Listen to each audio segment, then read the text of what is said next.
A lot of people here obviously want to talk about a very popular topic, which is gaming Xbox. We should probably get into that.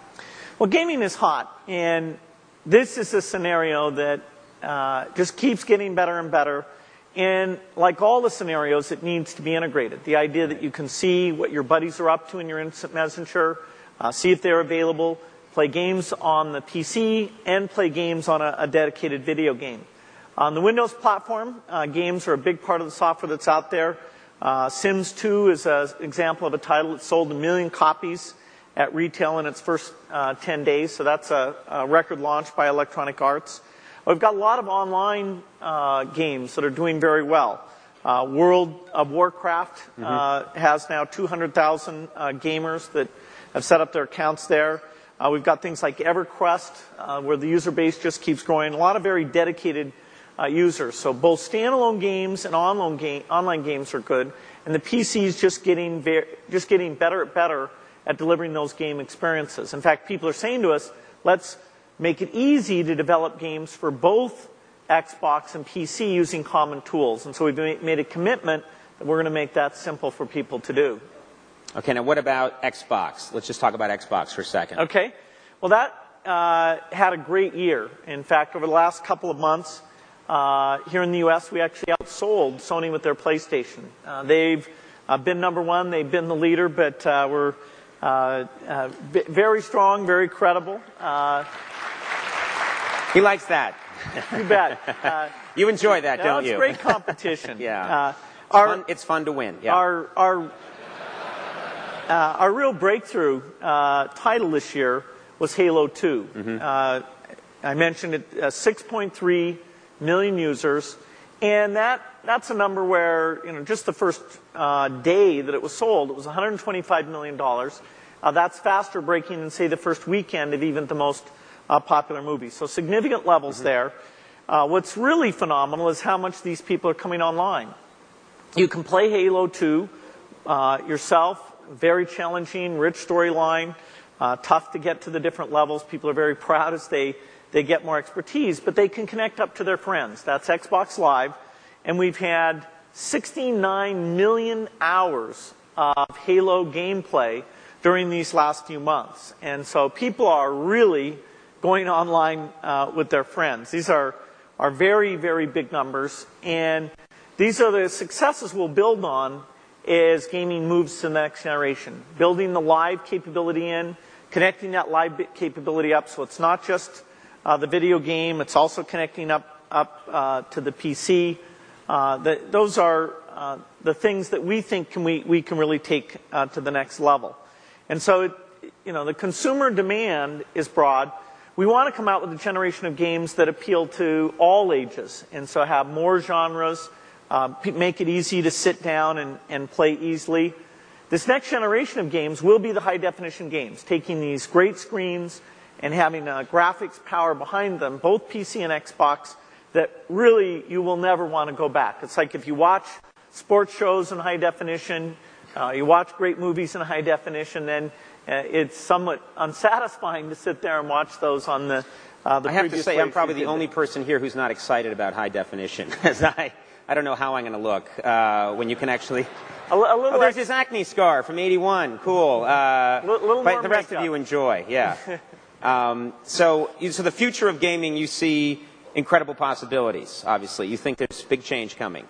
That's right. As more and more people have broadband in the home, they've got these great screens. As we get the level of realism up, we get these new genres, make it far more sociable, let people personalize things.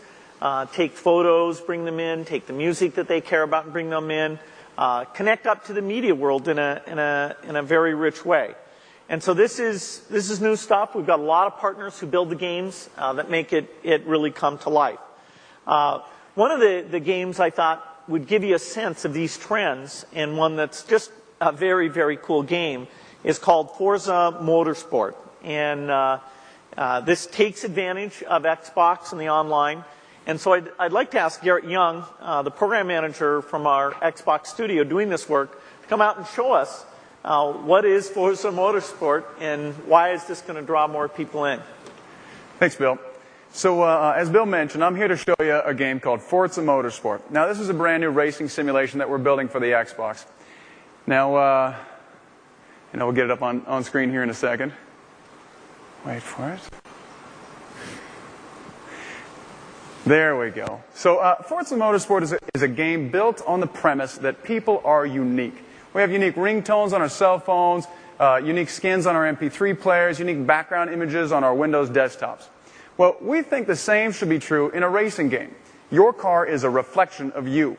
When you race against other people online over Xbox Live, you don't want to show up in the same car that everybody else is racing in. In Forza Motorsport, we give gamers the power to create cars as unique as they are. And tonight, I'm going to show you how easy it is. So the first thing I'm going to do is I'm going to go in and get a car. Now, we have over 200 cars in this game. Cars from manufacturers like Ferrari and Porsche and Nissan and Dodge and Chevrolet and Honda and Ford and more. A couple others I'll show you. A car from Mercedes, the SLR McLaren, which is a great car. That's not it. Here it is. Still in development. Aston Martin V12 Vanquish, which there it is. Now, I'm going to choose the Mazda RX-8, car that I can handle a little bit better. And my first stop is going to be the upgrade shop. Now, as you'd expect in a racing simulation, I can get under the hood and improve my car's performance. I can make it faster by tuning the intake and exhaust. I can add a turbo or a supercharger. Or even in some cases, with some of the cars, I can swap in an entirely new engine. So that's all well and good, but my focus here in this demo is to show you some cool things that we can do on the outside of the car. So the first thing I'm going to do is add a front bumper. Now, we've partnered with over 150 aftermarket parts companies to recreate the same type of customization and modification options that you can make to your car in the real world. For instance, this front bumper up here from Fujita Engineering, this is one I like, and I'll add to my car. If you had an RX-8 in your driveway at home, you can call Fujita Engineering and order that front bumper tomorrow and get it put on your own car. So that's a pretty cool thing. Now, I'm going to go in and add a rear wing. So now, when I add these rear wings, not only am I changing how my car looks, but I'm also changing how it performs. I'm adding a little bit of weight to the car, but more importantly, I'm also adding downforce on the rear of my car and on the rear tires, which is going to give me better traction and grip at high speeds. So that's the kind of performance boost that you're going to get in the real world, and we've modeled that performance boost here in Forza Motorsport also. So I've added a couple parts to my car, but I'm not done yet. I am now going to go in. Now, I could go in and change the paint job on my car. I like the red paint, though, on this RX-8, so I'm going to stick with that. And I'm going to go in and apply some decals. Now, this is a very powerful tool, hundreds and hundreds of shapes as far as the options on the types of shapes that you can create in this tool. I'm going to try to do it quickly. This is a little bit of demo karma. I'm sorry, I'm out of system memory, apparently. Yeah. So just imagine, if you will, that I was customizing my car and doing some really cool stuff. But you know what? We can skip that part. It's a little dry. It's a little boring. I got some feedback that said that was kind of the slow part of the demo.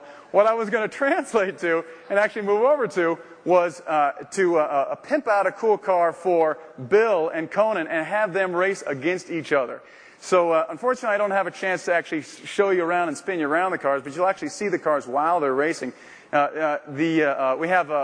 an Enzo Ferrari for Bill, and it's all painted up and it looks good. Hopefully it'll come up on your guys' screen. And for Conan, we had a few different options that we tried for Conan, but we ended up with a Buick Regal GNX, which you guys will see in a moment as soon as we transfer. Thanks a lot. That's great. Yeah. Thank you. 1987's finest, Conan.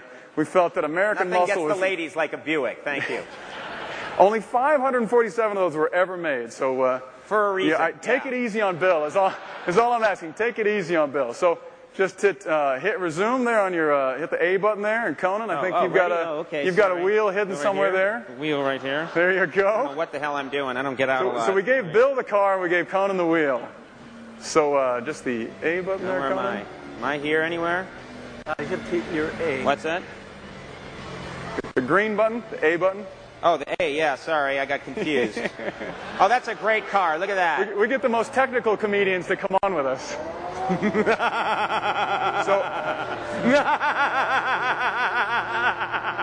I'm coming for you, man.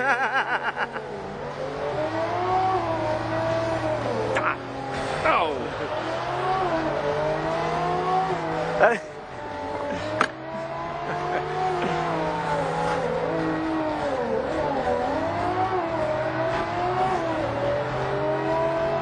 It's shaking. Kind of erotic.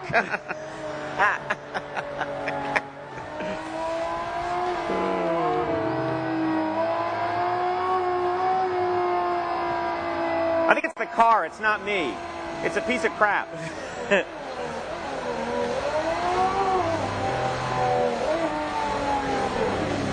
Whoa. Yeah, you need Leno for this segment right here. Yeah, so what you want to do here, Bill, is, there you go, yeah. Yeah, I had one of these in the 70s, but I got rid of it. Hey, where's Letterman? You got a mic? Well, you guys did a tremendous job. Thank you for helping me demo Forza Motorsport.